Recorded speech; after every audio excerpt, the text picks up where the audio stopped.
Hello welcome back to my channel. അപ്പോൾ നമുക്ക് നല്ല ടേസ്റ്റി ആയിട്ട് തയ്യാറാക്കി എടുക്കാൻ പറ്റുന്ന നല്ല കൂന്തൽ കറിയുടെ റെസിപ്പി കാണാം. ഇതിന് മുന്നേ ആയിട്ട് എൻ്റെ ചാനൽ ആദ്യമായിട്ട് കാണുന്നവരാണെങ്കിൽ ലൈക്ക് ചെയ്യുക, ഷെയർ ചെയ്യുക, സബ്സ്ക്രൈബ് ചെയ്ത് എൻ്റെ ചാനലൊന്ന് സപ്പോർട്ട് ചെയ്തേക്കുക. ഇതിനായിട്ട് നമ്മൾ കൂന്തലെല്ലാം നല്ല വൃത്തിയാക്കി മഞ്ഞൾപ്പൊടി ഇട്ട് കൊടുത്തിരിക്കുന്ന വെള്ളത്തിനകത്തോട്ട് വട്ടത്തിൽ അരിഞ്ഞിട്ട് കൊടുക്കാം. ഇങ്ങനെ ഇട്ട് കൊടുക്കുന്നത് കൊണ്ട് ഈ കൂന്തലിനകത്തുള്ള സ്മെല്ലും കാര്യങ്ങളും ഒക്കെ നല്ലതുപോലെ മാറി കിട്ടുന്നതായിരിക്കും. ഇവിടെ കൂന്തലെല്ലാം വൃത്തിയാക്കി നല്ലതുപോലെ അരിഞ്ഞ് കഴുകി ക്ലീൻ ആക്കി ഒരു പാത്രത്തിനകത്തോട്ട് മാറ്റിയെടുത്തിട്ടുണ്ട്.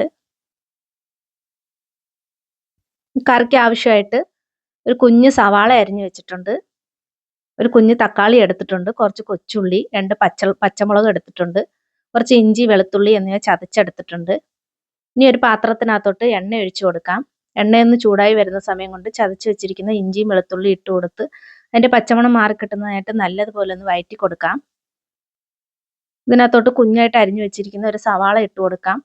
2 പച്ചമുളക് എന്നിവ ഇട്ട് കൊടുത്ത് സവാളയുടെ നിറം ഒന്ന് മാറി കിട്ടാനായിട്ട് നല്ലതുപോലെ ഒന്ന് വഴറ്റിയെടുക്കാം. ഇതിനകത്തോട്ട് നീളത്തിന് അരിഞ്ഞു വെച്ചിരിക്കുന്ന ഒരു കുഞ്ഞ് തക്കാളി ഇട്ട് കൊടുക്കുന്നുണ്ട്. തക്കാളി ഒന്ന് നല്ലതുപോലെ ഒന്ന് വഴറ്റിയെടുത്ത് ഇതിനകത്തോട്ട് കുറച്ച് കരിയാപ്പിലയും കൂടെ ഇട്ട് കൊടുത്ത് നല്ലതുപോലെ ഒന്ന് വഴറ്റിയെടുക്കാം. കുറച്ച് പൊടികൾ ചേർത്ത് കൊടുക്കാം. 1/2 ടീസ്പൂൺ മഞ്ഞൾപ്പൊടി, 3 സ്പൂൺ മുളക് പൊടി, അത്യാവശ്യം നല്ല എരിവുള്ള മുളക് പൊടിയാണ് ഞാൻ ചേർത്ത് കൊടുക്കുന്നത്. 2.5 സ്പൂൺ മല്ലിപ്പൊടി. ഇതിനകത്തോട്ട് കുരുമുളക് പൊടി ഉറപ്പായിട്ടും ചേർത്ത് കൊടുക്കുക. എനിക്ക് എരി കൂടുതലായിട്ട് വേണ്ടാത്തത് കൊണ്ടാണ് ഞാൻ കുരുമുളക് പൊടി ഒഴിവാക്കിയിരിക്കുന്നത്.